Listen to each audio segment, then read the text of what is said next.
On cue. Yeah. Welcome to the spooky ooky time with your girl Amber Likely. Yeah.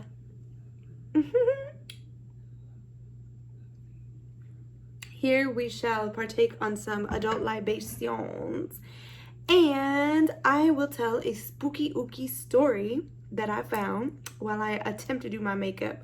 We'll see how well that goes, because I get distracted so damn easily, and I cannot talk and do my makeup at the same time. So yeah, we'll see how that goes, but my makeup skills will probably be a little bit of a disaster. Oh well. But I have been on this quest, especially since it is the season of the spooky ooky. This is my favorite time of year, okay? This is like my Christmas right now, y'all, for real. I love everything Halloween, everything spooky. I watch scary movies like all year round. I have an account with Shudder. I love Shudder, which, by the way, if you love scary movies, you should definitely check out Shudder. It's like a Netflix for spookies. There's nothing but horror movies on there. Horror movies, not horror movies, just so you know. Anyways, so today I wanted to share with you this interesting story that I found about this lady by the name of Amy Stamatis. I hope I'm saying her name right. Stamatis. I'm gonna go with Stamatis. And what's interesting is that this is a possession case, by the way, but this possession case happened fairly recently, and by recently, I'm saying that it happened in the last 12 years. It's not something that happened like, 100 years ago, which is typically the case with a lot of the possession cases, which made me wonder if I'm still questioning whether or not possession is real, I guess, but when you have a possession case that happens in the 1800s, I feel like a lot of times you're like, well, they're not really talking about mental illness at this time, and that's kind of ruled out. So I'm more apt, I guess, to believe a possession case from 2006, because mental illness is well and prevalent. It is here. It has arrived. And we don't have a bunch of like Bible thumping Jesus freaks that are running the courts. Or do we? Well, I want to tell you that story. The story begins in Arkansas, in Searcy, Arkansas, in which there was this woman by the name of Amy Stamatis, and she's not elderly. I believe she is an older woman, but not elderly by any means. I didn't really see her age, but I guess I'll, if I find it while I edit, I'll post it up. So anyways, Amy Stamatis was put in the hospital after she suffered injuries from falling a couple stories from her house. She was like perched on the sill of her house, and she fell. And what happened? She broke her back in 3 places. Her lungs were punctured. Her rib cage was broken. And this fall left her paralyzed from the waist down. Now, what's interesting is that Amy did say that she did not jump. She's saying she did not jump. So speculation is, was she pushed? Well, if you were expecting to fall, you would brace yourself, right? So she didn't try to brace the fall, which means that she did not know that she was going to fall, which does go with the story of she did not know that she was going to fall out of this window. A lot of spooky ooky things happening, a lot of strange things. Now, let me tell you a little bit about Miss Amy. So, Amy was a nurse, and she worked at the Baptist Health Medical Center in Little Rock. So, she was a nurse, and she worked at the Baptist Health Medical Center in Little Rock, Arkansas. And one day, she was in the middle of treating a burn victim when all of a sudden, she just forgets how to do her job. Like, just, boop, blanks out, forgets how to do her job. And then she is found wandering aimlessly in the hallways of the emergency room. Like, what? What is going on? And Amy says, and I quote, "My mind went out the window. I just went blank." I don't know about you, but that sounds like some damn demons if I ain't never seen one. Okay? I'm just saying. Something is at play here, and it is of the demonic nature. Okay, let me stop playing around.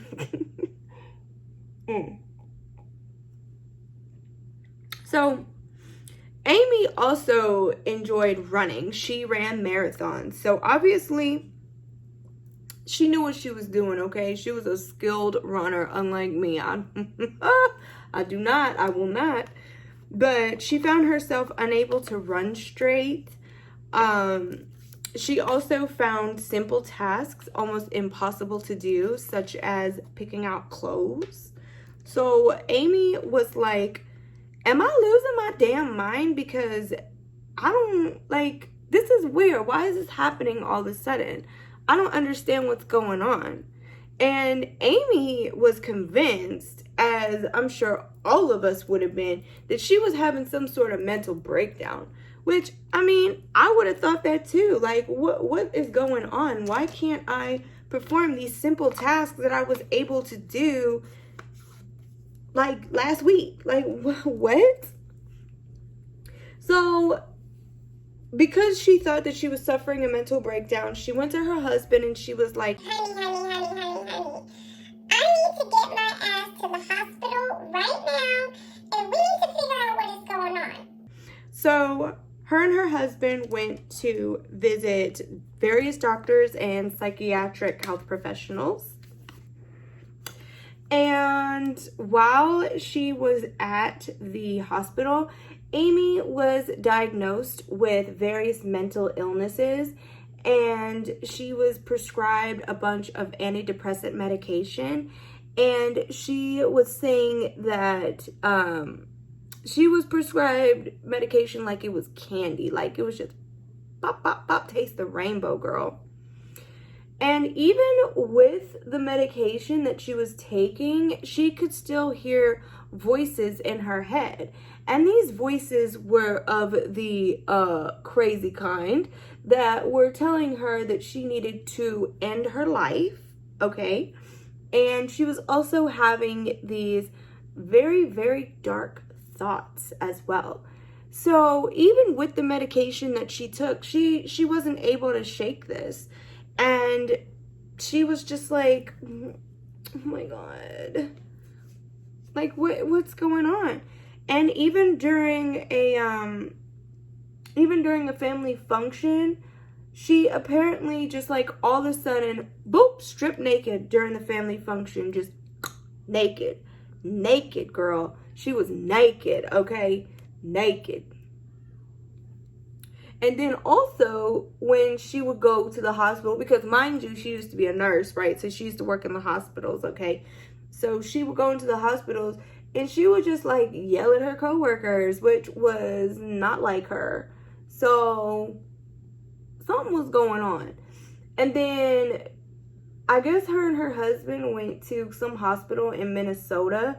And while they were there at that hospital, Amy just, like, goes up, she climbed up like several stories, and she was threatening to jump off, like jump, And it took her husband and the police to convince her to come down.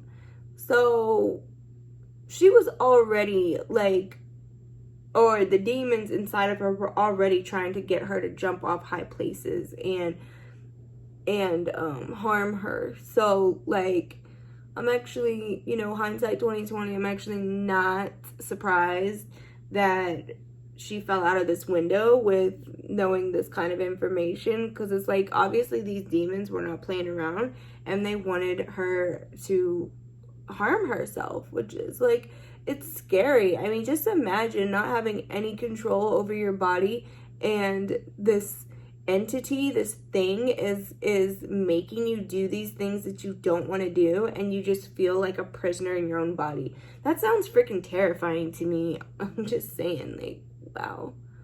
Definitely do not wish that on anybody except my worst enemy. Sorry, I said what I said and I mean what I said. At me. Anyways. Jesus, I am such a mess. Okay, anyways. So, back home, there was this, what was it called? The Downtown Church of Christ that heard about Amy's fall. And so, they wanted to hold a prayer, like a prayer circle, I guess, for her.